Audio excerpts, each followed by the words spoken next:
Hello students, welcome back to my YouTube channel Jaideep Sir's Maths Mania. In previous video lecture, we had started functions और functions के कुछ questions हमने देखे थे।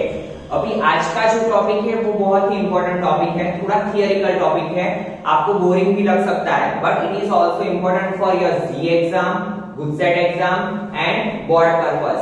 ठीक है, तो ध्यान देना, स्टार्टिंग में थोड़ा पार्ट बोरिंग लग सकता है, बट ये बहुत ही जरूरी है कि आपके कॉन्सेप्ट क्लियर करने के लिए, क्योंकि ये फंक्शन के कॉन्सेप्ट आपको 12th में भी बहुत ही काम आएंगे। तो ध्यान देना, बहुत ही इजी कॉन्सेप्ट है। तो आज हम कुछ फंक्शंस है उसके बारे में पढ़ेंगे, उसके बारे में जानेंगे। ठीक है, तो पहला फंक्शन है आइडेंटिटी फंक्शन।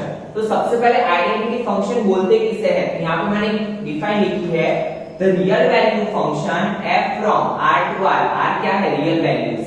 ठीक है, by y is equal to f of x। f of x को हम क्या बोलते हैं, y भी बोलते हैं। ठीक है, y is equal to x for each x belongs to r। तो यही हमारी डिफाइन है कि जहां कहीं भी y is equal to x दिया हो, दैट मींस ये हमारा क्या है, आइडेंटिटी फंक्शन। अगर आपको 1 मार्क क्वेश्चन में भी पूछ सकते हैं कि आइडेंटिटी फंक्शन कौन सा है, तो या तो आप ऐसे लिख सकते हो f of x is equal to x या फिर y is equal to x। तो ये क्या है हमारा आइडेंटिटी फंक्शन। ठीक है, y is equal to x को क्या बोलेंगे हम, आइडेंटिटी फंक्शन। नाउ हमें इसका डोमेन एंड रेंज लिखना है। ठीक है, अभी देखो डोमेन का मतलब क्या है, इनपुट, और रेंज का मतलब क्या है, जो आप इनपुट देते हो उसका जो आउटपुट मिलता है वो। तो हम देखो यहाँ पे हमें क्या बोला है, रियल नंबर्स। ठीक है, तो हम कोई भी रियल नंबर डालेंगे, जैसे कि इनपुट हमने ले लिया x इज इक्वल टू 1, तो y भी क्या मिलेगा, y is equal to x है, that means y is equal to 1। अगर आपने इनपुट डाला -100, तो आपका आउटपुट भी क्या मिलेगा, -100। अगर आपने 0 डाला तो आउटपुट भी क्या मिलेगा, 0। दैट मींस आप कोई भी रियल नंबर ले सकते हो, क्योंकि यहाँ पे हमें बोला है रियल नंबर फंक्शन के लिए है। ठीक है, तो आप इनपुट में, डोमेन में कोई भी रियल नंबर ले सकते हो, आपको आउटपुट में क्या मिलेगा, सेम रियल नंबर। तो हमारा डोमेन क्या होगा, डोमेन होगा रियल नंबर। कोई भी रियल नंबर हम डालेंगे तो हमें आंसर भी क्या मिलेगा, आउटपुट में रियल नंबर ही मिलेगा। जैसे कि यहाँ पे मैंने y is equal to x है, y3 डाला तो x भी क्या होगा, x3 डाला मैंने तो y भी क्या होगा मेरा 3। दैट मींस हम कोई भी रियल नंबर डालेंगे हमें रियल नंबर ही मिलेगा आउटपुट में। तो आइडेंटिटी फंक्शन के लिए डोमेन होता है रियल नंबर और रेंज भी क्या होती है उसका, रियल नंबर। नाउ उसका ग्राफ कैसा होगा, तो ग्राफ के लिए आपको पता है कि हम क्या करते हैं, 2 एक्सिस ड्रॉ करते हैं, x axis and y axis.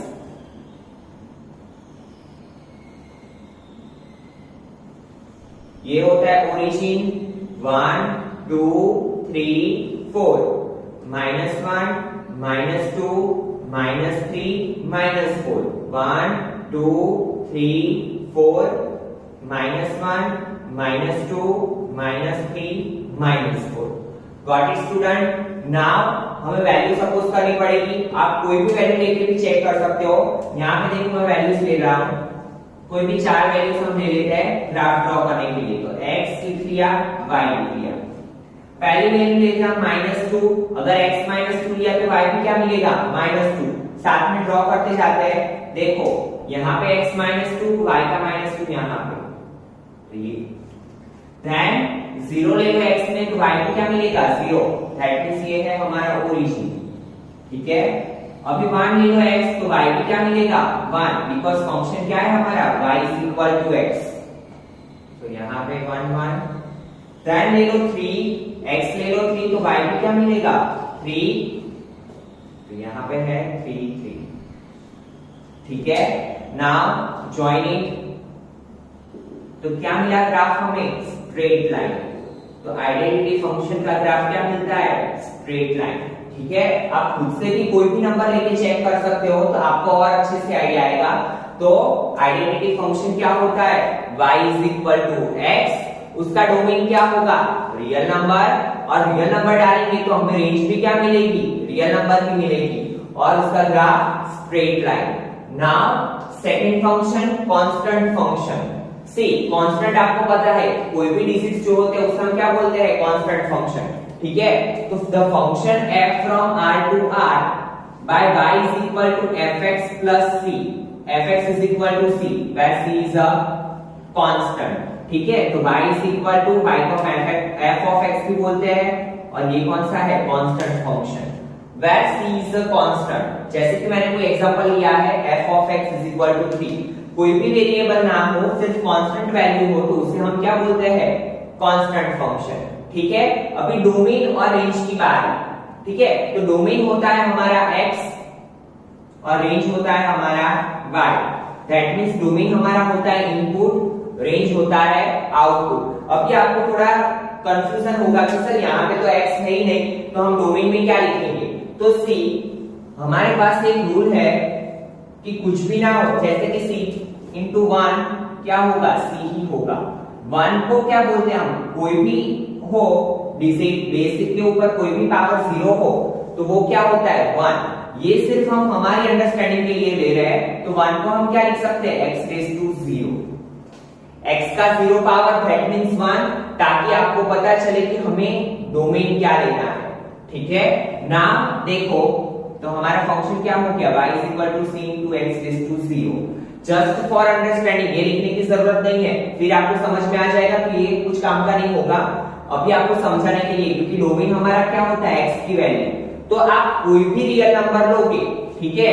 हम यहाँ फंक्शन रियल नंबर के लिए बात कर रहे हैं, तो आप कोई भी रियल नंबर लोगे जैसे कि x is equal to आपने ले लिया -25, तो y is equal to c -25 raised to 0, ये तो 1 भी हो जाएगा। आपको वैल्यू क्या मिलने वाली है जो है वो ही, जैसे कि यहाँ पे हमने क्या लिखा है f of x is equal to 3, y is equal to अगर 3 ले रहे हो यहाँ पे x raised to 0 लिख लो। अब x की वैल्यू ले लो आप 25 प्लस 25 ले लो तो 3, 25 raised to 0, बट ये तो क्या होने वाला है 1 और ये तो 3, 3 1 3, हमें आंसर में क्या मिलने वाला है कांस्टेंट, ठीक है। जो कांस्टेंट वैल्यू है वो ही हमें मिलेगी, हमारे आंसर में कोई फर्क पड़ेगा नहीं। तो इस पर से हमें क्या पता चला कि हमारी रेंज क्या है कांस्टेंट, क्योंकि हम कुछ भी इनपुट डालेंगे इसमें हमारा आंसर क्या रहेगा फिक्स ही रहेगा, कांस्टेंट वैल्यू ही, बिकॉज यहाँ पे x के ऊपर क्या हो गया 0 पावर। और डोमेन इनपुट में हम कोई भी रियल नंबर दे सकते हैं, ठीक है, चाहे प्लस दो चाहे माइनस दो 0 दो, हमें मिलने क्या वाला है कांस्टेंट। तो यहाँ पे डोमेन क्या होगा r। Once again constant function में हमें क्या देना है डोमेन एंड रेंज। डोमेन क्या होता है हमारा इनपुट, तो हम कोई भी इनपुट दे रहे हैं हमें आंसर में तो क्या मिलने वाला है कांस्टेंट फंक्शन ही मिलने वाला है, ठीक है। दैट मींस हमारा रेंज क्या होगा कांस्टेंट फंक्शन, ठीक है। नाउ इसकी ग्राफ की बात करते हैं। तो देखो x y ले लो, हम कोई भी 3 वैल्यू लेते हैं, जैसे कि हम यहाँ पे ग्राफ ड्रॉ कर रहे हैं, छोटी छोटी वैल्यू लेते हैं ताकि आपको अच्छे से समझ में आए।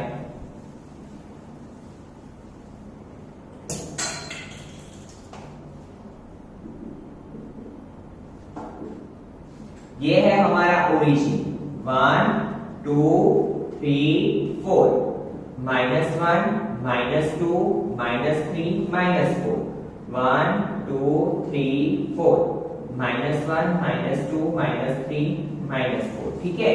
अभी देखो y इज इक्वल टू क्या है, हमने जैसे कि ये ले लिया f of x is equal to 3, f of x means y, तो y इज इक्वल टू 3, ये हमारा कांस्टेंट फंक्शन है, ठीक है। अभी हम क्या करते हैं कि हमें पता चले कि हमें x की वैल्यू क्या लेनी है, इसलिए हम इसे ऐसे लिखते हैं c into x raised to 0। c क्या है हमारा कांस्टेंट फंक्शन क्या है 3। अभी देखो x के लिए आप 1 ले लो तो 1 raised to 0, y को क्या मिलेगा आपको 3 ही मिलेगा, ठीक है, पता चला। तो जैसे कि यहां पे हम ड्रॉ करते जाएंगे 1 पे 3, उसके बाद आप x इज इक्वल टू -3 ले लो। चलो अगर हमने यहाँ पे x is equal to -3 raise to 0 किया, फिर भी हमारा आंसर तो क्या है 1, क्योंकि कोई भी डिजिट के ऊपर अगर पावर 0 हो तो आंसर क्या हो जाता है 1। दैट मींस -3 पे भी क्या मिला हमें 1, 3 मिला, ठीक है। अभी x के लिए 4 ले लो तो 4 रेज़ टू 0 वो भी क्या होगा 1, तो भी क्या मिलेगा 4 पे भी क्या मिलेगा 3। तो हमें हमारा ग्राफ क्या मिल रहा है एक्स एक्सिस के पैरेलल। बट अगर यहाँ पे ऐसा होता y =-3, अगर यहाँ पे वैल्यू क्या होती माइनस में, तो ये लाइन कहाँ पे मिलती नीचे, बट लाइन तो हमें क्या मिलेगी एक्स एक्सिस के पैरेलल ही मिलेगी। ठीक है, तो I hope so constant function के डोमेन, रेंज और ग्राफ के बारे में आपको समझ में आ गया होगा। Now we will move on next function, polynomial function. Now next है हमारा पॉलिनोमियल फंक्शन। पॉलिनोमियल फंक्शन में हमारी एनसीईआरटी बुक्स में दो फंक्शंस हमें दिए हैं कि जिनके बारे में हमें पढ़ना है। एक तो है क्वाड्रेटिक इक्वेशन और एक है क्यूबिक इक्वेशन। तो क्वाड्रेटिक और क्यूबिक क्या है वो आप 10th में 9th में पढ़ के आए हो, बट फिर से हम एक बार रिवाइज करते हैं कि जैसे कि यहाँ पे मैं इक्वेशन लिख रहा हूँ 2x² + 4x + 3।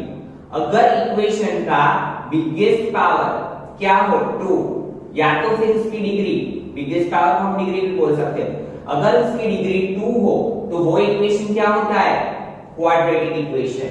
वैसे ही क्यूबिक किसे बोलते हैं, अगर इक्वेशन में डिग्री हो 3 तो उसे हम क्या बोलेंगे क्यूबिक इक्वेशन।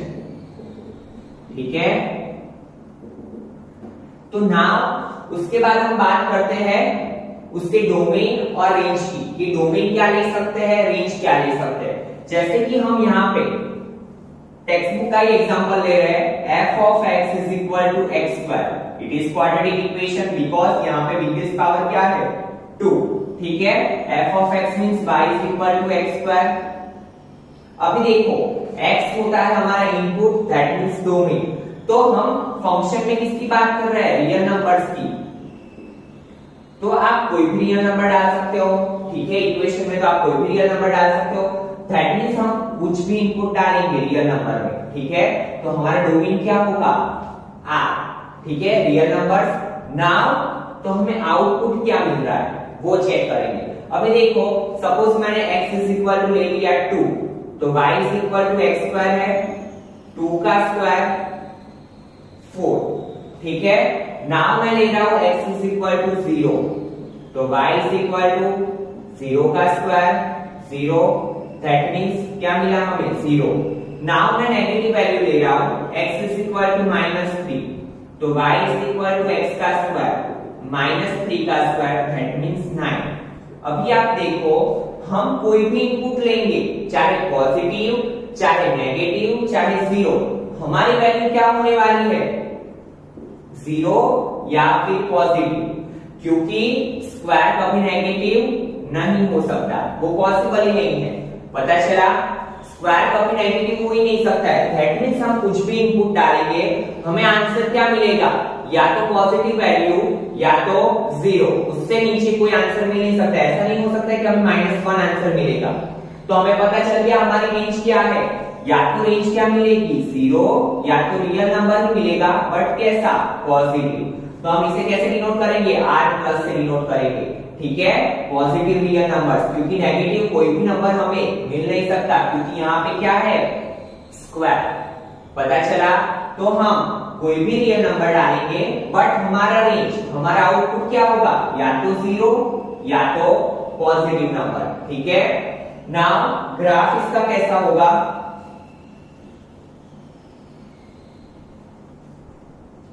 तो कोई भी वैल्यू सपोज कर लेते हैं हम,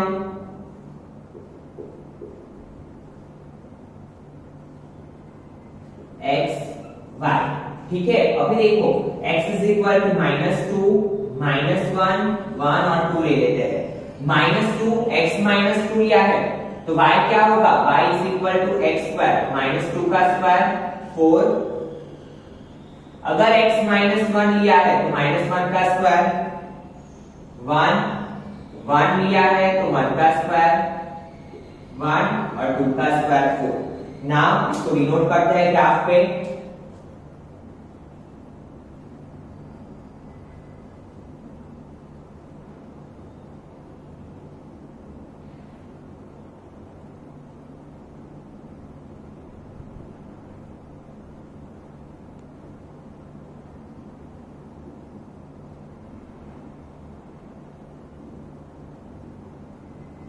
नाउ सी -2 पे हमारी वैल्यू क्या आ रही है 4, तो -2x पे 4y पे, ठीक है।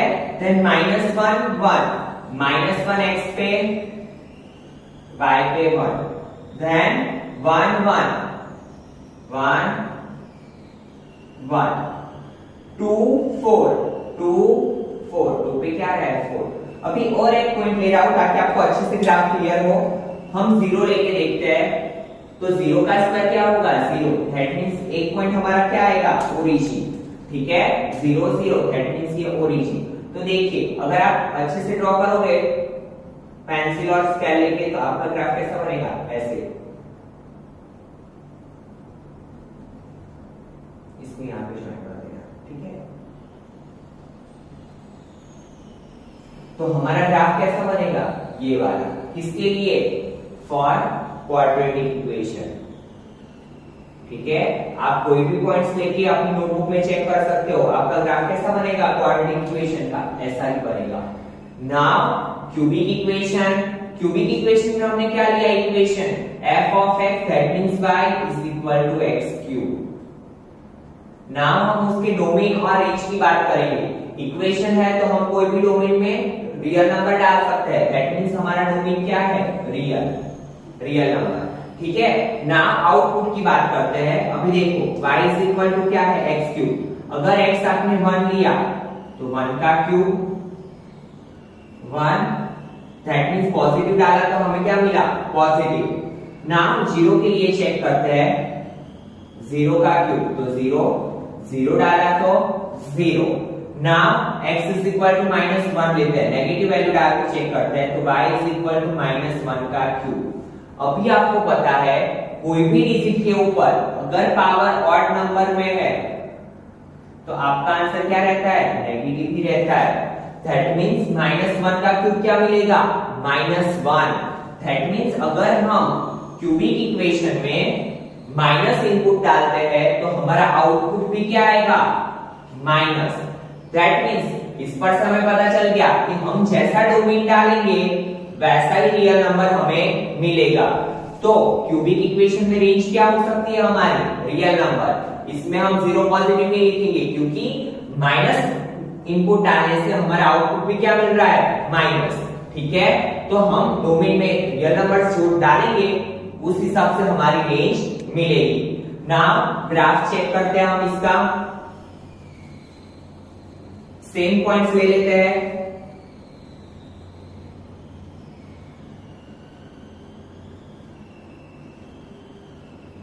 x y -2 -1 0 1 2, -2 का क्यूब क्या होगा -8, -1 का -1, 0 का 0, यहां पे लिख रहा हूं y is equal to x cube लिख देता हूं ताकि आपको समझ में आए कि कैसे मैंने लिखा। y is equal to x cube, 1 का क्यूब 1, 2 का क्यूब 8। ना ये नंबर्स को डिनोट करते हैं हम ग्राफ में।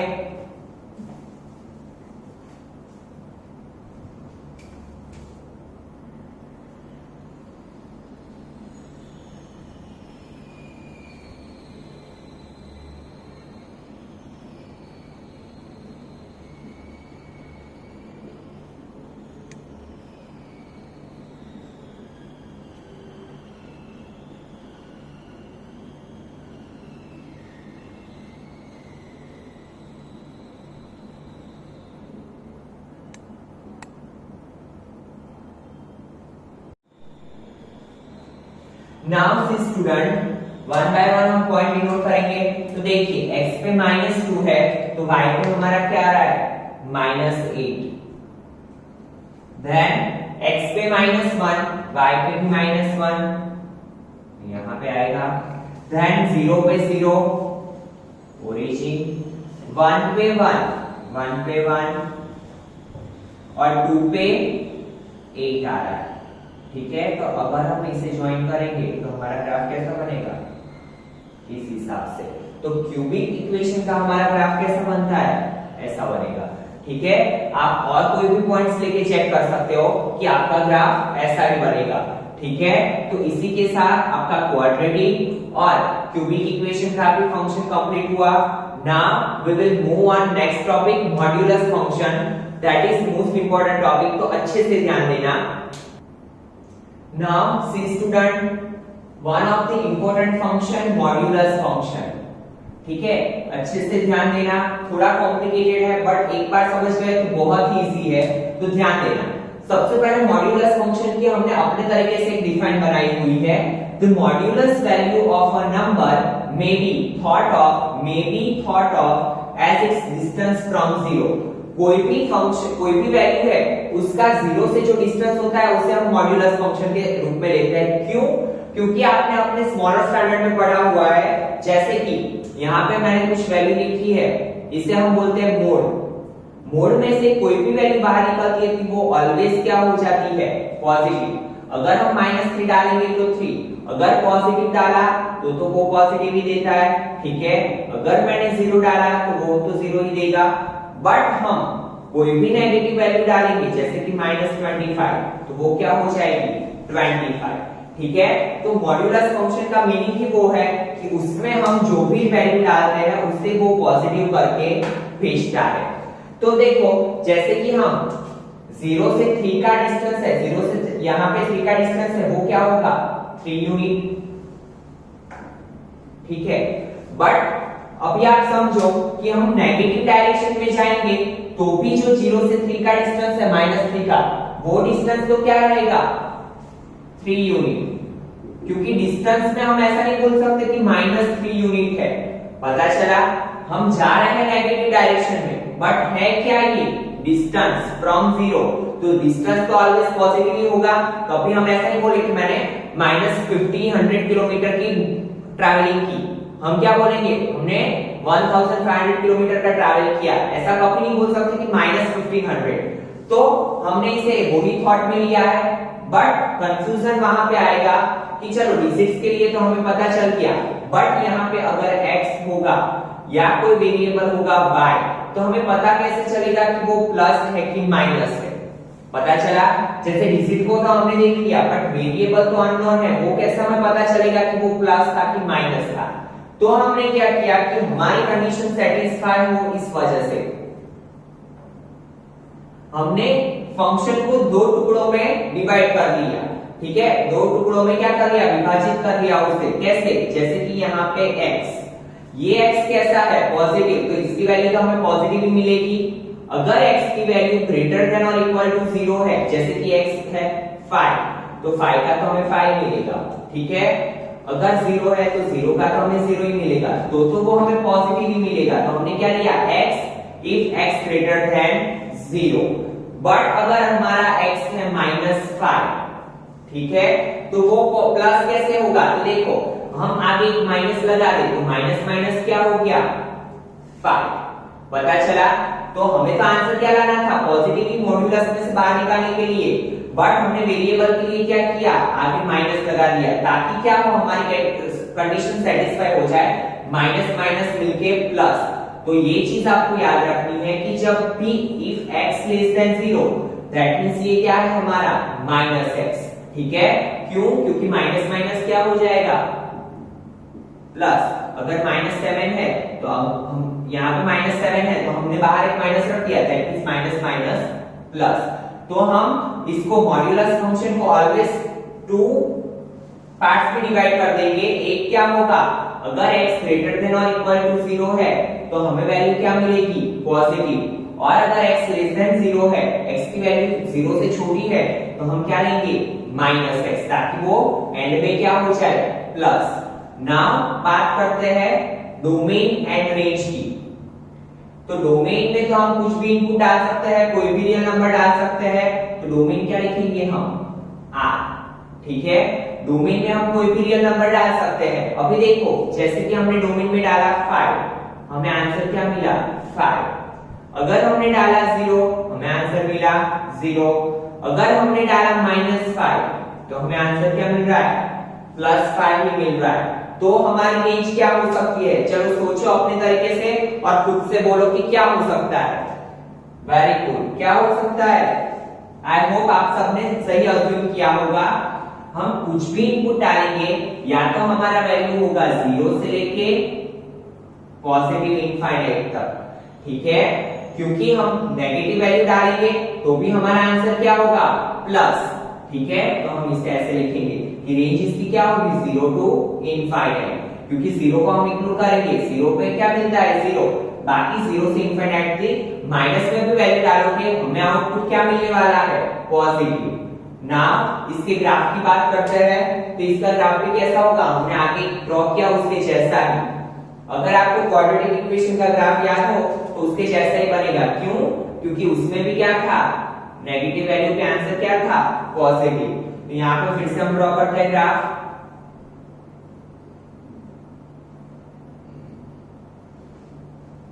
-2, -1, 0, 1 एंड 2 वैल्यू ले लेते हैं।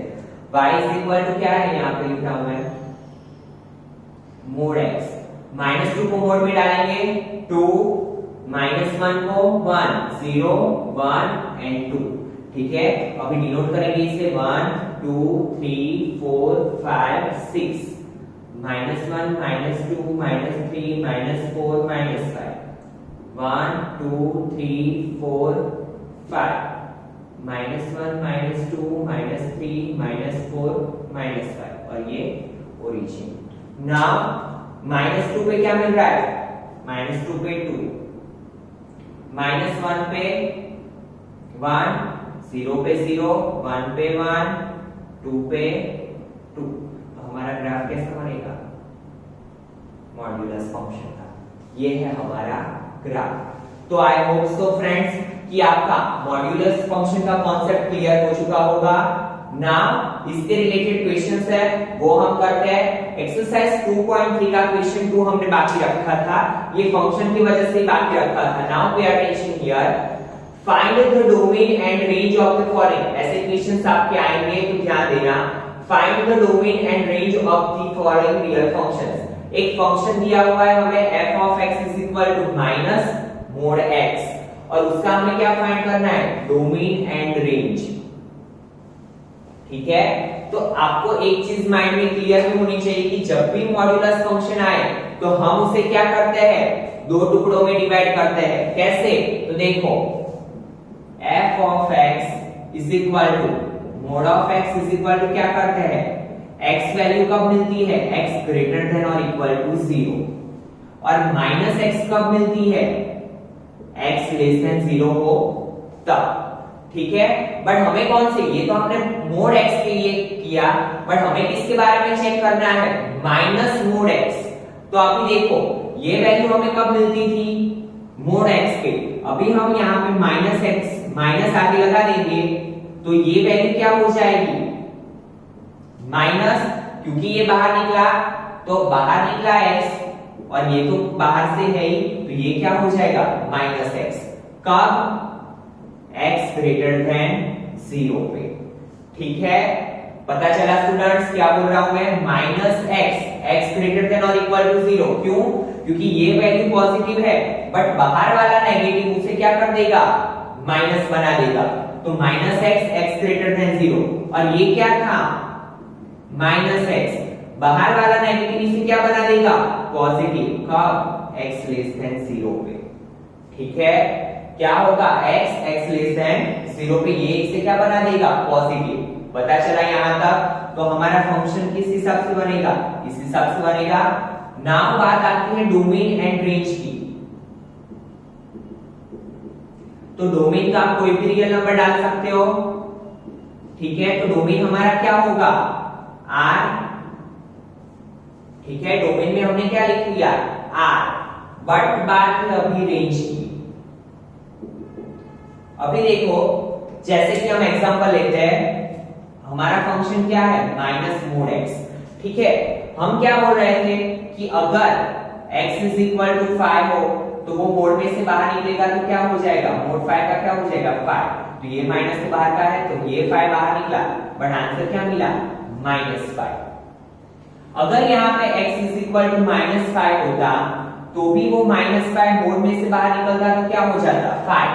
बट मोड के आगे क्या है, माइनस, तो ये 5 भी क्या हो जाता, माइनस।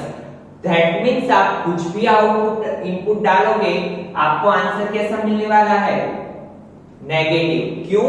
क्योंकि बाहर की साइड क्या है, माइनस। ठीक है, तो डोमेन एंड रेंज क्या है आपका, इनपुट एंड आउटपुट। जो आउटपुट मिलता है वो हम किस में लिखेंगे, रेंज में। बट अगर यहाँ पे हम 0 डालेंगे तो हमें क्या मिलेगा, 0। तो हम इसकी रेंज कैसे लिखेंगे, 0 को इंक्लूड करना है, दैट्स व्हाई यहाँ पे हम क्लोज्ड इंटरवल डालेंगे और क्या मिलेगा, सॉरी माइनस में जाना है तो यहाँ पे क्या होगा, 0 इस साइड आएगा, क्लोज्ड इंटरवल माइनस की वैल्यू मिलेगी अप टू इनफाइनाइट। जैसे भी वैल्यू डालोगे आप रियल नंबर में उस हिसाब से आपको क्या मिलेगा, माइनस इनफाइनाइट। ठीक है, पता चला। और इनफाइनाइट के आगे ऑलवेज क्या होता है, ओपन इंटरवल, वो तो आपको पता ही है। तो हमारा रेंज क्या हुआ, 0 टू माइनस इनफाइनाइट। तो आई होप डोमेन और रेंज के बारे में आपका अच्छा खासा कॉन्सेप्ट क्लियर हो चुका होगा। नाउ वी विल सी इस second question of question number 2। ठीक है, now see student question number 2 का सेकंड क्वेश्चन। इसमें भी हमें क्या करना है, डोमेन एंड रेंज फाइंड करनी है। डोमेन मींस हमारी x की वैल्यू होती है। ठीक है, यहां पे लिख देता हूं ताकि आपको थोड़ा क्लियर हो जाए। Domain means value of x और इनपुट बोलते हैं हम, और range means value of y या फिर आउटपुट। ठीक है, बहुत ही इजी कॉन्सेप्ट है, ध्यान देना। f of x is equal to, पहले तो हम इसको y लिख लेते हैं ताकि आपका कंफ्यूजन दूर हो जाए, 9 माइनस एक्स स्क्वायर। ठीक है, अभी देखिए हमें किसकी वैल्यू चाहिए, x की, डोमेन के लिए, कि हम क्या क्या इनपुट डाल सकते हैं, हमारा क्या क्या इनपुट हो सकता है, क्या है हमारा डोमेन। तो इसके पहले हमने जो क्वेश्चंस किए थे उसमें हमने देखा था कि हमें कुछ कंडीशन दी हुई होती थी कि x की वैल्यू आप रियल नंबर ले लो, ग्रेटर देन 0 ले लो। बट यहाँ पे हमारे पास कोई भी कंडीशन नहीं है। बट एक कंडीशन है, कौन सी, देखो ये वैल्यू किस में है, स्क्वायर रूट में। ठीक है, वैल्यू किस में है, स्क्वायर रूट में। और अभी तक हमने पढ़ा है कि स्क्वायर रूट कभी नेगेटिव नहीं हो सकता, स्क्वायर रूट की वैल्यू कभी भी नेगेटिव नहीं हो सकती। क्यों? क्योंकि हम यहाँ पे रियल नंबर की बात कर रहे हैं। हम आगे जाएंगे, नेक्स्ट आपके जो पीछे के चैप्टर है उसमें आएगा आयोटा के बारे में, नेगेटिव स्क्वायर रूट के बारे में। बट यहाँ पे रिलेशन और फंक्शन में हम रियल नंबर्स की बात कर रहे हैं, तो रियल नंबर्स में कभी भी स्क्वायर रूट नेगेटिव नहीं हो सकता। दैट मींस इसकी वैल्यू क्या होगी, 9 minus x square greater than और इक्वल टू 0। अगर वैल्यू नहीं नेगेटिव हो सकती है तो वो वैल्यू क्या हो सकती है हमारी, ग्रेटर देन और इक्वल टू 0। पता चला, दैट मींस ये वैल्यू क्या है हमारी, 9 minus x square greater than और इक्वल टू 0। दोनों से एक्स स्क्वायर ले लेंगे तो 9 माइनस एक्स स्क्वायर हो जाएगा, ग्रेटर देन और इक्वल टू 0। ठीक है, हमारा इक्वेशन थोड़ा सिंपल हो जाए उस वजह से हम क्या करेंगे, दोनों साइड माइनस से मल्टीप्लाई कर देंगे ताकि एक्स स्क्वायर क्या हो जाए हमारा प्लस 9 क्या हो जाए हमारा माइनस। अगर नहीं करोगे ऐसे इज रखोगे तो भी चलेगा, बट हम ऐसे जनरली सीखे हुए हैं तो एक्स स्क्वायर माइनस 9 यहाँ पे मैं लिख लेता हूं, multiply by -1 on both the sides. Now you know that minus से मल्टीप्लाई कर रहे हैं हम, तो हम क्या कर, हमें क्या करना पड़ेगा, ये साइन चेंज करना पड़ेगा, क्या हो जाएगा, लेस देन और equal to 0। Now two term का पॉलिनोमियल, तो इसका सिंपलीफिकेशन आपको पता है, a square minus b square, a minus b a plus b। तो इसे हम क्या लिख सकते हैं, x का स्क्वायर माइनस 3 का स्क्वायर लेस देन और इक्वल टू 0। तो x minus 3 x plus 3 less than और इक्वल टू 0। नाउ क्या करेंगे हम, एक बार इसे देंगे एक बार इसे देंगे, तो x माइनस 3 लेस देन और equal to 0, x plus 3 less than और इक्वल टू 0। नाउ हमें वैल्यू किसकी चाहिए, x की। अगर माइनस को हटाना है तो हमें क्या करना पड़ेगा, दोनों साइड +3 ऐड करना पड़ेगा। ठीक है, तो क्या होगा, x लेस देन और इक्वल टू 3, +3 -3 कट, ये क्या मिला इस तरह। इस साइड क्या करना पड़ेगा हमें, -3 ऐड करना पड़ेगा, तो ये क्या होगा x +3 -3, यहां पे क्या होगा 0 -3, ठीक है। तो क्या मिलेगी हमारी वैल्यू, अभी देखो यहाँ पे हमने क्या किया, x +3 <= 0, 0 -3, तो हमें क्या वैल्यू मिली +3 -3 x, ठीक है। अभी यहाँ पे हमने माइनस किया था, तो हमें यहाँ पे क्या करना पड़ेगा, साइन चेंज करना पड़ेगा, तो क्या होगा -3। नाउ x की वैल्यू क्या है, ग्रेटर देन और इक्वल टू -3, लेस देन और इक्वल टू -3, तो इसे हम क्या लिख सकते हैं, -3 लेस देन और equal to x less than और इक्वल टू 3, दोनों को मर्ज करेंगे तो क्या हो जाएगा, -3 लेस देन और equal to x less than और equal to 3। That means x की वैल्यू हमारी क्या है, डोमेन, तो डोमेन क्या मिला हमें, किसके बीच में, यहाँ पे इक्वल टू, लेस देन और इक्वल टू यूज किया है, दैट मींस हम क्लोज्ड इंटरवल का यूज करेंगे, वैल्यू हमारी क्या होगी -3 से लेके 3 तक, ठीक है। तो डोमेन की वैल्यू क्या मिली, -3 से 3, ठीक है। नाउ अब बारी किसकी है, रेंज की, तो रेंज के लिए हम क्या वैल्यू फाइंड करते हैं, y की, कि हमें आउटपुट क्या मिलता है वो। तो अभी देखो y = क्या है, 9 - x², ठीक है।